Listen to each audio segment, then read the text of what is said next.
that the British people are not represented by President Bush, for sure, and definitely not by Prime Minister Tony Blair, who's following along with his new dossier. Bismillah ar-Rahman ar-Rahim.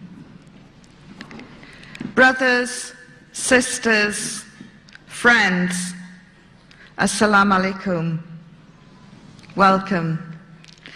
It gives me tremendous pleasure to be in New Zealand and to share my story with so many of you tonight.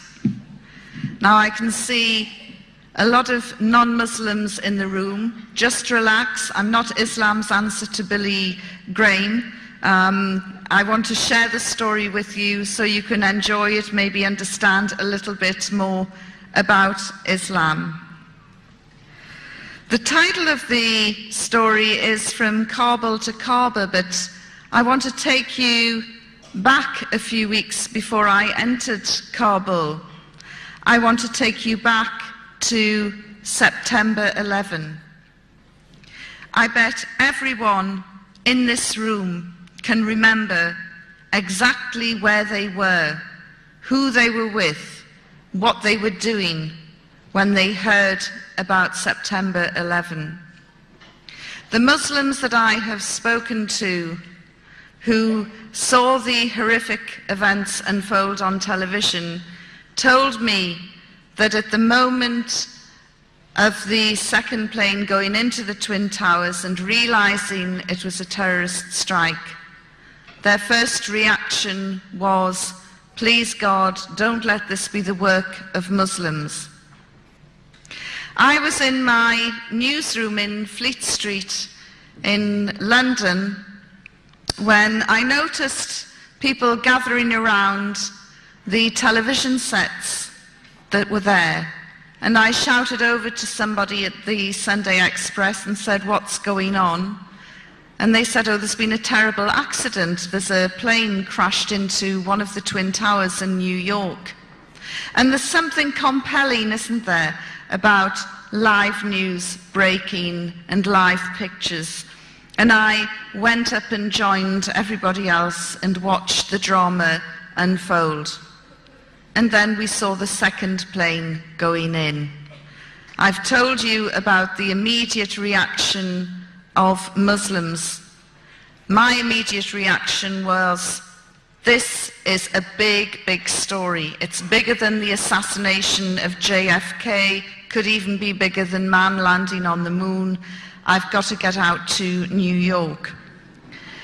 My reaction was different to those of the Muslims, certainly.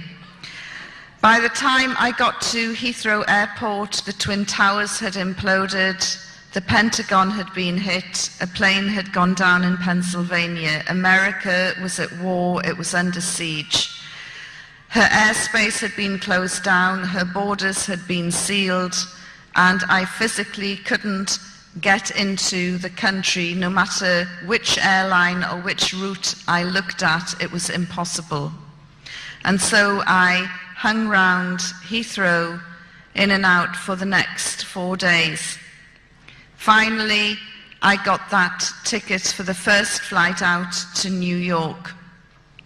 And as I was making my way to the departure lounge, my phone went and it was my boss, the news editor. He said, there's been a change of plans. We want you to go to Pakistan. I was furious. The contacts that I had been making were in New York. My clothes that I had packed were for New York. I'd never been to Pakistan. I probably needed injections. You know, what is this country? Why do you want to send me there? This is a Middle Eastern thing. Why don't I go to the Middle East? And he said, no, the story is going to unfold in Pakistan and neighboring Afghanistan. Within 12 hours, I arrived in Islamabad, dressed for New York, which went down very well, as you can imagine. And over the next few days, I started writing about people's hopes and fears for the impending war which was going to happen in neighboring Afghanistan, where the richest country in the world was going to bomb the poorest country in the world. By the end of the week, 3,000 journalists from around the world had joined me. They were in Peshawar, they were in Islamabad, and they were down in Quetta. Thousands of journalists from all over the world, from print, radio, TV, the internet, every form of communication you can imagine. I worked for a Sunday newspaper. I was the chief reporter of the Sunday Express, and I was trying to second guess what the news would be at the weekend. You get a chance to be more analytical. And I'm not a journalist who has ever been spoon-fed from governments. I don't trust them. And so I began to think that the best story was probably in Afghanistan. From the ordinary people, the ordinary Afghan people, I wanted to know what their expectations and fears were, what life was like for them living under the Taliban. We'd read a lot of news. According to Bush and Blair, the Taliban was the most evil, brutal regime in the world. They subjugated and oppressed women. They killed them randomly. The tales that were coming out were terrible. I distinctly remember Tony Blair saying, "These people are so evil, they won't even let their children fly kites." And so I decided, well, I need to find this out for myself.